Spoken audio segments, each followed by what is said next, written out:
Good afternoon, everybody. I believe that you've had a very technical input for most of the day, and I'm not going to carry that theme on, unfortunately, because I'm not dead techie, but I know a lot of good techie people, so if you've got questions, I can take them back to the office. So my name is Jennie Williams, and I'm from Titan, which is the North West Regional Organised Crime Unit, and we are seconded police officers and police staff from the 6 North West forces. So we're just like a regional police force who deal with the more serious and organised crime throughout the North West, and I work in the cybercrime team. My role is a protect officer, and it's about coming out to events like this. Oh, is that going to fall? To events like this, and speaking with members of the public and letting you all know about all the free government advice that's available to help yourselves stay safe online. I think we've got too bogged down with how technical everything is and how much you've got to spend on how many products, and the government has released some really, really good basic advice that people can do themselves, and it's about spreading that message. It's about working together and making sure we can protect each other so that the UK can be the safest place to socialise and work online. And so hopefully some of these tips will maybe a little bit too basic for this audience, but I just want you to start thinking about the things that you could perhaps share with other people, with your supply chain, with businesses that you work with who aren't very technical. You might be able to share this advice so that they can protect themselves in an easy to understand way as well. So in the police, we sort of categorise cybercrime into separate categories. And the reason for this is because everyone is so confused with the whole term of cybercrime or anything cyber. Everyone's bogged down thinking, and a lot of people who aren't techie think, oh, well, you know, it is too much for me to think about, so I'm not even going to bother. So we sort of separate it out for the police to understand it a bit better as well, and for members of the public and people who are struggling. So we have cyber-dependent crimes.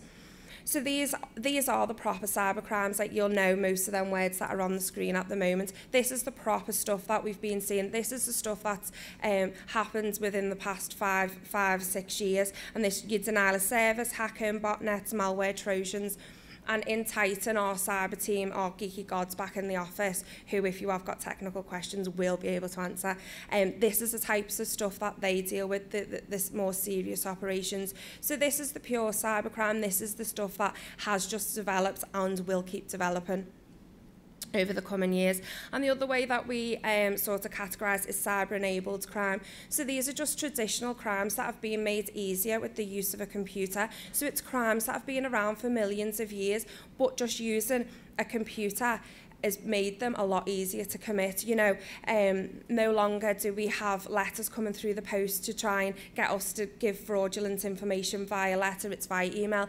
You know the types of things that are happening. So that's just an easy way to sort of understand the differences in what we deal with. So the biggest threat that we've been dealing with over the past couple of months, just before Christmas, there was an operation called Operation Terminus. And this was a national operation that all the protect officers throughout the UK dealt with.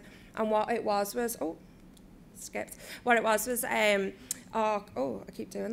our colleagues in South Wales were dealing with a cybercrime investigation, and this investigation took them to a server which was held outside the UK.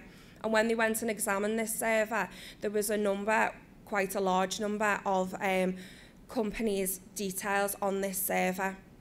And there was IP addresses, there was usernames, and there was passwords, and it was all to do with a vulnerability in the RDP port. So it's the remote desktop protocol port, and it was the usernames and passwords that people were using to access when they were, you know, remoting into companies. And we went and we visited and we've spoken to all of these companies who were affected. There was nothing to suggest any particular company or sector was targeted. We had care homes, we had IT companies, we had a range of different companies that were victims of this attack, and it was because they were using usernames of admin and passwords of password or 123, or it was very, very easy. And I think a lot of people have forgot about the protocol sides of things, and what is being left open for criminals to get access to. And this was just a database full of all this information. So it is important when you do go back to your offices, just check what passwords are being used, and if people have left the company and they no longer need to remote in, that their access is changed and it's cut off. And I think that's something that we are all liable to be doing, really, especially if your staff who have maybe left the company and you've not took their access off them. And it's all about going back to them basic steps that you need to make sure your staff within your company, if their staff are leaving, they inform the IT department so that all the access is removed. If you do have people who go a little bit rogue, which I'll talk about throughout the presentation, that you do look at what they've had access to and what they can have access to. So if you don't do anything today, please make sure your RDP ports are secure and you've got strong passwords on them, because that is something that we have seen. A lot of the companies that we did visit had been victim of a ransomware attack, and we think it was down to this weakness on their RDP port. So please think about that. So the biggest threat that we are seeing nationally is, of course, from ransomware. So please make sure that you educate your staff and you talk to friends and family, because this doesn't just affect businesses, it also affects people in their home life as well. Your friends, family, even yourselves, if you've got computers at home that you don't back up, that contain all your pictures and all your files and folders and documents, if you were to get a ransom attack on your computer, and it might not be you that clicks on that email, it might be your family members, kids, it could be your friend just using your computer, you need to make sure you've got backups. And we also say test, if you are paying for backups to an external provider, please test them backups by asking them, every month or every couple of months, I've just deleted a file, could you get that back for me, to check that they are doing what they say they're doing. And that's a really important thing that a lot of people do miss, is that you think, well, I'm paying for a service, I don't need to go back and do anything about that because it's already sorted. We've seen a lot of people who've fallen victim to ransomware thought they were covered because their external provider was doing backups for them, and it turns out they wasn't. So please make sure you do look into that. So where does the threat come from? Obviously, we've got your criminals, your hacktivists, your business competitors, people who don't like what you're doing. That's who we always think where our threat is coming from. But we don't think about our internal threat. What are you doing to train your staff? Are you giving them advice and guidance? Are you telling them what the latest cyber threats are? We know criminals target companies and people on specific days, like a Monday, because you want to get a Monday morning, you want to get all your emails cleared and start your week fresh. A Friday afternoon, when you're rushing out the door, you want to go home, it's the weekend. We know that they will specifically target you on them dates, so it's important to talk to your staff and make them aware of these threats and to look out for the scams on them times and not just get complacent with it, because a lot of people and in businesses who, it could be your admin department, it could be your finance department, they think, so what if we get a ransomware attack? Like, I'm not really bothered. I might even get like a few days off work if the systems are all down. So who cares? But they don't understand the implications of, if you cannot recover from that ransomware attack, if you haven't got backups, if the fee is too high that the criminal wants you to pay, your company goes under. So it's so important that they understand that they might not have a job at the end of it just because they can't be bothered in checking something. So it is really important to think about that.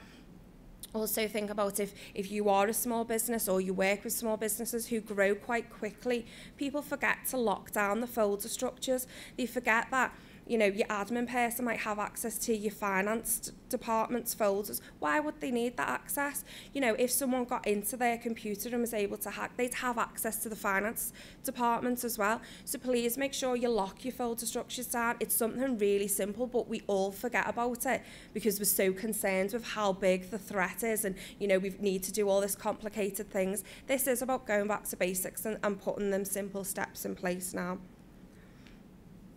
So these are the very basic golden rules. So if you don't do anything today, please go back and tell your staff about these.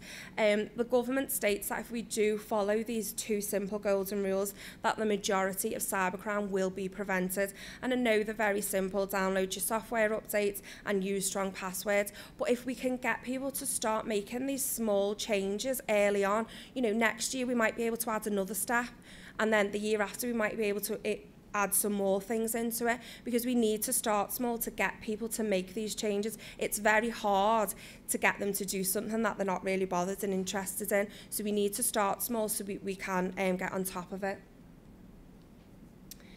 So the Cyber Information Sharing Partnership, is anyone in the room on this platform? Oh, good, we've got a few shows of hands. So basically this is probably something we all need to be on. This is about us all working together and sharing information to protect each other and each other's businesses. So it's a government funded platform, but it's industry led, and it's about, if you came into your office and you've had a DDoS attack on your website, you can post that data onto the platform. You can post anonymously, you don't have to put your name. You can post it onto that platform so other businesses can then say, right, okay, there's the IP address, we'll block that from coming in now. It's about you finding a good product or a good idea of, you know, I've just done a really good social media policy, posting it onto the site so that other people can use it as well. So we're sharing and working together to make sure that the UK is one of the safest places to socialise and work online, and this is the perfect platform for it. There's also groups you can join, so whichever groups are relevant to your sector, you can join in there. So you can say specifically, I've noticed solicitors are being targeted, I've noticed estate agents are being targeted, this is the things we've been seeing. So you can join whatever sector is relevant to you. It is a totally free platform, and all the information is on the leaflets that we've left on your chairs. So all the information about signing up is on there, and if you need any more advice on it, you can just drop us an email, but it is something that's really worthwhile joining. The Cyber Essentials scheme as well, this is probably a great place to start if you are going down the GDPR route. Whilst it's not going to protect you from everything, you know, this is a great thing to say. We've gone through this accreditation and we've done the simple steps that the government have put in place to say that you've taken cybersecurity seriously within your business. You can download it for free. There is a small cost to it, about £300 or about £3,000 if you go for the Plus accreditation, but you can download it for free and the information is all there if you wanted to start using it straight away. So the National Cybersecurity Centre, they've got some really, really good advice as well. They've got the 10 steps to cybersecurity, so that will work alongside the Cyber Essentials scheme. It's pointing you in the direction of what things you need to put in place straight away, and it's really handy. And it's quite basic as well, so you'll be able to say, right, we understand in our business how to do them things, so we don't have to pay for them. That thing we don't know how to do, so we might invest a bit more money. And it's about you taking the risk on yourselves and making sure that you understand it. The things you don't, you put money into and can pay for. And this is what all the government advice is about. They do infographics around NCSC glossary of all the glossary terms. They're great to just stick around your office so that people do become aware and understand the terms that they are hearing. The small business guide, yeah, it's for small businesses, but there might be something if you're a bigger business in there that just prompts you to go, actually, we've not thought of that, so it's definitely worth just downloading. It's all free and ready for you to use so you can make your own decisions and do what's right for your company. And there's loads of other free stuff on there, so please have a little look. So what happens if something does go wrong, if you do are a victim of cybercrime? It's actually Action Fraud who you need to report it to. It's not your local police force. You can give them a ring. If it's something that's happening live now, so you do have ransomware, you have got a DDoS, you've been hacked, if it's something serious, please make sure you phone them and press option 9. You'll get put through to a 24-hour operator who will be able to escalate your crime. But if you do come across things that you think, well, I don't really think it's a crime, I'm not really sure what it is, I want to report it to someone because it's not quite right, but it's not really affected me, please report it to Action Fraud Online. The more we report, the more the government has got to invest in keeping us safe. So please, if you do come across things that you feel like, oh, just put it online. Action Fraud do hold all the data and they will review it. They do like reports and say these are the latest trends, this is the latest guidance, these are the latest threats that we're seeing. So it is really important that we do that, so we are still sharing information with each other. We do a monthly newsletter. It is quite basic, but it's just the latest threats. It's about the latest guidance that we are seeing across the Northwest. So if anyone wants to sign up, just give me a card at the end and I can add you to, or drop us an email and we can add you to that list, no problem. And it was a bit of a whistle-stop tour because I wasn't sure how long I'd waffle on for. But has anyone got any questions? No? If there is anything we can help you with, or if you know of any networking groups who'd really benefit from hearing our message, or if you want to hear some more, because we've got loads of stories of things what have happened within the Northwest. You know, the criminals are not always outside. We've got a lot of expertise, and we have made a number of arrests, and we can talk for longer and include all that information. So if there is anything that anyone wants to talk about further, or you do know of networking groups who would appreciate one of our talks, then please drop us an email and let us know. Thanks very much.